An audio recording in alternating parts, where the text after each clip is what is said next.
আসসালামু আলাইকুম, welcome back to my channel. আল্লাহর রহমতে সবাই নিশ্চয়ই ভালো আছেন। তো আজকের রেসিপি হচ্ছে চকলেট কেক। আর এই কেকটা খুব সহজেই তৈরি করে দেখিয়েছি, যে কেউ ট্রাই করলে এই কেকটি তৈরি করতে পারবে। এই কেকটি আমি আমার হাজব্যান্ডের জন্য বানিয়েছি। আমার ছেলেদের খুবই ইচ্ছে তার বাবাকে কেক গিফট করবে ফাদার্স ডেতে, এই জন্য এই কেকটা তৈরি করেছি। ভাবলাম আপনাদের সাথে রেসিপিটা শেয়ার করি। চলেন তাহলে দেখি কিভাবে তৈরি করছি। কেক তৈরির জন্য প্রথমে আমি বাটার মিল্ক বানিয়ে নেব। তার জন্য এখানে দুধ নিয়েছি। দুধটা আমি কাঁচা দুধ নিয়েছি, নর্মাল টেম্পারেচারের দুধ, আর নিয়েছি 2 টেবিল চামচ লেবুর রস। তো লেবুর রসের জায়গায় আপনারা হোয়াইট ভিনেগার ব্যবহার করতে পারবেন, তাতে কোনো সমস্যা নেই। লেবুর রসটা দিয়ে হালকা করে একটু নেড়ে এটা এক সাইডে রেখে দিব। বাটার মিল্কটা কেকে ব্যবহার করলে কেকটা অনেক সফট হয়। এখানে কফি পাউডার নিয়েছি হাফ চা চামচ, এর ভিতরে 1.5 টেবিল চামচ হালকা কুসুম গরম পানি দিয়ে এটা গুলিয়ে এক সাইডে রেখে দিব। এখন এখানে 3টা ডিম নিয়ে নিলাম। তারপর নিয়ে নিব যে বাটার মিল্কটা একটু আগে তৈরি করে রেখেছি, সেটা দিয়ে দিব। 1/3 কাপ সয়াবিন তেল, আপনারা চাইলে এখানে বাটার ব্যবহার করতে পারবেন। তারপর দিয়ে দিব 1 টেবিল চামচ ভ্যানিলা এসেন্স, দিয়ে খুব ভালোভাবে এগুলো ব্লেন্ড করে নেব। 2 মিনিটের মতো এগুলো ব্লেন্ড করে নেব। 2 মিনিটের বেশি ব্লেন্ড করব না, লো স্পিডে 2 মিনিটই ব্লেন্ড করব। তো এগুলো ব্লেন্ড করা হয়ে গিয়েছে। এখন এটা এক সাইডে রেখে দেব। দিয়ে যে শুকনো উপকরণগুলো আছে সেগুলো একসাথে চেলে নেব। তার জন্য এখানে নিয়েছি 1 কাপ এবং 2 টেবিল চামচ ময়দা, দিয়ে দিব আধা কাপ কোকো পাউডার, দিয়ে দিব 1 টেবিল চামচ বেকিং পাউডার এবং হাফ চা চামচ বেকিং সোডা,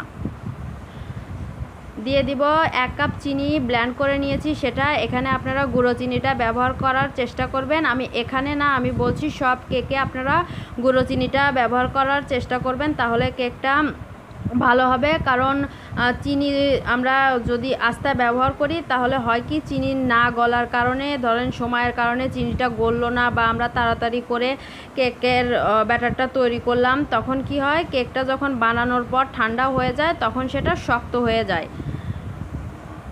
তারপর এখানে যেই উপকরণগুলো একটু আগে রেডি করে নিয়েছি সেটা দিয়ে দিব। এটা 2 বারে খুব ভালোভাবে মিশিয়ে দেব। এমনভাবে মিশাতে হবে যেন ভিতরে কোনো দলা পাকিয়ে না থাকে।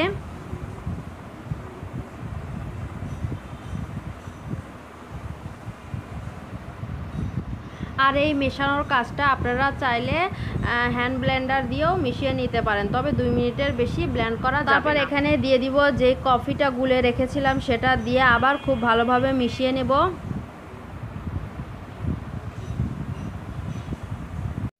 তো কেকের ব্যাটারটা রেডি হয়ে গিয়েছে। এখন এটা এক সাইডে রেখে আমি কেকের মোল্ডটা রেডি করে নেব।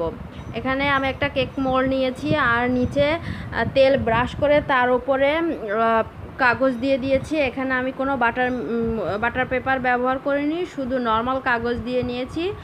আর কেক মোল্ড লাগবে তা না, আপনাদের কাছে যেরকম বাটি আছে সেটা দিয়ে আপনারা কেকটা তৈরি করে নিতে পারেন। তো এখানে একটা বড় পাতিলে বালি দিয়ে গরম করে নিয়েছি। এখন কেকের মোল্ডটা এর ভিতরে বসিয়ে দিব। খুব সাবধানে দিবেন যেন হাতে সেকা না লাগে। তো দিয়ে দিয়েছি। এখন এটাকে ঢেকে রান্না করব 40 মিনিটের মতো। কারণ আমি একদম জাল কমিয়ে এটাকে বেক করে নিব। মাঝে মাঝে চেক করে নিব যে এটা হয়েছে কিনা। পুরোপুরি হওয়ার পরে আমি আপনাদেরকে দেখাবো। তো প্রায় 40 মিনিট পর কেকটা হয়ে গিয়েছে। আমি 20 মিনিট পর এটা চেক করেছিলাম, তখনও কেকটা মাঝখানটা একটু কাঁচা ছিল। এখন একদম সুন্দরভাবে বেক হয়ে গিয়েছে। আমি আরও 5 মিনিট আগে কেকের চুলাটা বন্ধ করে দিয়েছি। তো এখন কেকটা হালকা ঠান্ডা হয়ে গিয়েছে। এখন এটা ঢেলে নিচ্ছি। হালকা মানে বেশ ভালোই ঠান্ডা হয়েছে। উপর থেকে কাগজটা উঠিয়ে ফেলবো। দেখেন কতটা নরম হয়েছে। এখন কিন্তু আমি আপনাদের যে পর্যায়ে দেখাচ্ছি সে পর্যায়ে কেকটা অনেকটাই ঠান্ডা হয়ে গিয়েছে, হালকা গরম আছে। তো ভেতরে বাতাস থাকার কারণে যে অংশগুলো বেশি ফুলে উঠেছে সেগুলো আমি সমান করে নিচ্ছি। দেখেন ভেতরে বাতাস থাকার কারণে কত বড় বড় গর্ত হয়েছে। আপনারা খুব ভালোভাবে ট্যাপ করে নেবেন, তা নাহলে এরকমই হবে। এখন মাঝখান দিয়ে কেকটা কেটে নিব। তার জন্য আমি এখানে একটা সুতা ব্যবহার করব। কেকের চারিপাশে সুতাটা খুব ভালোভাবে একদম মেজারমেন্ট করে বসিয়ে নেব, মাঝ বরাবর চতুর্দিক দিয়ে বসিয়ে মাঝখান থেকে এভাবে করে বসিয়ে এক সাইড দিয়ে টেনে কেকটা কেটে নিব। চাকু দিয়ে কাটলে হয় কি অনেক সময় এটা বাঁকা হয়ে যায়, আর সুতা দিয়ে কাটলে এটা বাঁকা হওয়ার কোনো চান্সই থাকে না। তো আস্তে আস্তে করে টান দিয়ে কেকটা কেটে নিব মাঝখান থেকে। এখন আমি আপনাদের উঠিয়ে দেখাচ্ছি। দেখেন একদম সমানভাবে কেটে গিয়েছে এটা। এই যে দেখেন দুই ভাগে একদম সমান ভাগে ভাগ হয়ে গিয়েছে। তো এখন আমি কেকের যে ওপরের যে চকলেট ব্যবহার করেছি সেটা রেডি করে নিব। তার জন্য এখানে 1 কাপ দুধ নিয়েছি এবং 4টে ডেইরি মিল্ক নিয়েছি। দুধটা এখন প্যানে দিয়ে দিব,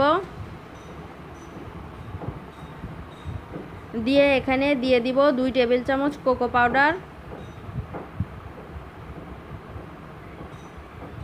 দিয়ে খুব ভালোভাবে মেশাতে হবে।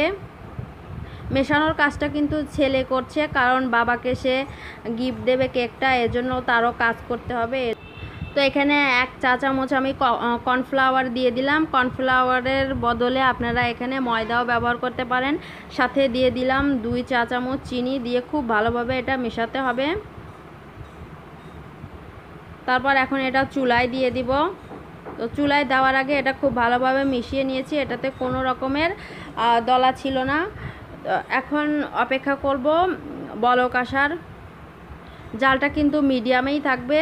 মিডিয়াম জালে এটাকে 4 মিনিটের মতো রান্না করতে হবে। একটু বাটার দিয়ে দিলাম, বাটার দিলে এটা অনেক সিল্কি দেখাবে এবং খেতে অনেক টেস্ট হবে।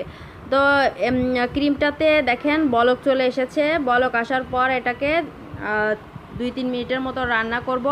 টোটাল 4 মিনিটই রান্না করব, বা 5 মিনিটও হতে পারে, বা এটা যতক্ষণ পর্যন্ত ঘন হয়নি। এটাতে ভয়ের কিছু নেই, তবে অনবরত নাড়তে থাকতে হবে, তা না হলে নিচে লেগে যেতে পারে। আর পুড়ে গেলে কোনো কিছুই যে ভালো লাগে না সেটা আপনারা সবাই জানি। তো প্রায় 4 মিনিটের মতো রান্না করে নিয়েছি। এটা যতটা ঘন হয়েছে, যখন এটা ঠান্ডা হয়ে যাবে, হালকা ঠান্ডা হয়ে যাবে, তখন এটা আরও ঘন হয়ে আসবে। যে চকলেটটা নিয়েছিলাম ডেইরি মিল্ক সেটা এটাতে দিয়ে দিলাম। চকলেটটা দিয়েছি চুলাটা বন্ধ হওয়ার পর। ছেলেরা অনেক কষ্ট করেছে কেক বানাতে, ছেলেরা বাবাকে কেক উপহার দেবে এই কারণে। এটা মেশানো হয়ে গেলে একটা বাটিতে নিয়ে আমি রেখে দিব আলাদা করে, তবে ফ্রিজে রাখবো না, এমনি এক পাশে রেখে দিব। কেকটা ঠান্ডা হয়ে গিয়েছে। এখানে কেকটা এখন ডেকোরেশন করব। তার জন্য এখানে আমি সুইস ম্যারাং বাটার ক্রিমটা ব্যবহার করেছি, আর এই বাটার ক্রিমের রেসিপিটা আমার চ্যানেলে দেওয়া আছে, আপনারা চাইলে সেখান থেকে দেখে নিতে পারেন। তো কেকের উপর এখন ক্রিম দিয়ে দিব। ক্রিমটা নিচে দেওয়ার কারণ হচ্ছে কেকটা যেন নড়াচড়া না করে, সেজন্য একটা চাকুর সাহায্যে সমান করে নেবেন।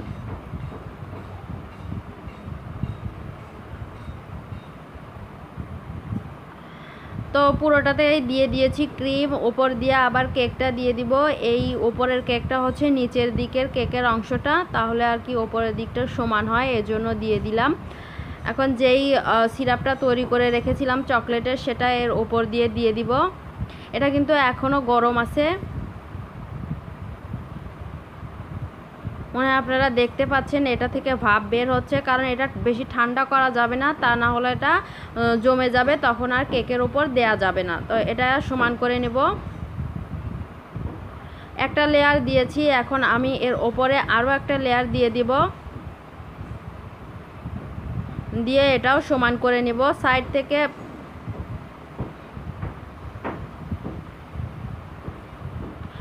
থেকে যেগুলো প্লেটে পড়ে থাকবে ওগুলো পরে আপনারা টিস্যু দিয়ে বা যেভাবেই পারেন পরিষ্কার করে নেবেন। তো এখানে যে ডেকোরেশনের কাজটা হচ্ছে সেটা আমার দুই ছেলেই করেছে তার বাবার জন্য। ডেকোরেশনের ওপর যাবেন না আপুরা, কারণ ছেলেরা যেটা লিখেছে শুধু আপনারা সেটাই বোঝার চেষ্টা করেন। ছেলেরা অনেক কষ্ট করে এই ডেকোরেশনটা করেছে বাবার জন্য। রেসিপি ভালো লাগলে অবশ্যই রেসিপিটা লাইক দেবেন, শেয়ার করবেন, আর আমার চ্যানেলটা সাবস্ক্রাইব করবেন। সাবস্ক্রাইব করার পর যে বেল বাটনটা আসবে অবশ্যই সেটাতে চাপ দিয়ে দিবেন, তাহলে আমার নতুন ভিডিওর নোটিফিকেশনটা চলে যাবে। তবে এখানে আরও একটা কথা আছে আপুরা, আপনাদের কাছে যদি নোটিফিকেশন না যায় তাহলে আপনাদের মোবাইলের যে নোটিফিকেশন অপশন আছে সেটা চালু করতে হবে, তা না হলে কিন্তু যাবে না। তবে সাবস্ক্রাইব করার পর অবশ্যই বেল বাটনে ক্লিক করে দেবেন, আর কমেন্টস করে জানাবেন রেসিপিটা কেমন লাগলো। আমি একটা টুকরা আপনাদের এখান থেকে উঠিয়ে দেখাচ্ছি। অবশ্যই এটা ফ্রিজে রাখবেন অন্ততপক্ষে 30 মিনিট, নর্মাল ফ্রিজেই রাখবেন। এখন আমি কেটে দেখাচ্ছি এটা কতটা সফট, দেখেন, দেখলেই কিন্তু বোঝা যাবে যে এটা কতটা সফট। খেতে কিন্তু খুবই খুবই খুবই টেস্টি হয়েছে। আপনারা অবশ্যই চেষ্টা করবেন। অনেক সহজভাবে আমি রেসিপিটা দেখিয়েছি, প্রতিটা স্টেপ খুব ভালোভাবে ফলো করবেন, তাহলে ইনশাল্লাহ আপনাদের কেকটাও এরকম সুন্দর হবে এবং সফট নরম, খেতে অনেক মজা পাবেন। তো আজকের জন্য এ পর্যন্তই। আল্লাহ হাফেজ। সবাই আমার জন্য দোয়া করবেন, আর ভালো লাগলে অবশ্যই আপনারা লাইক দেবে। Please please please please like অবশ্যই দিও।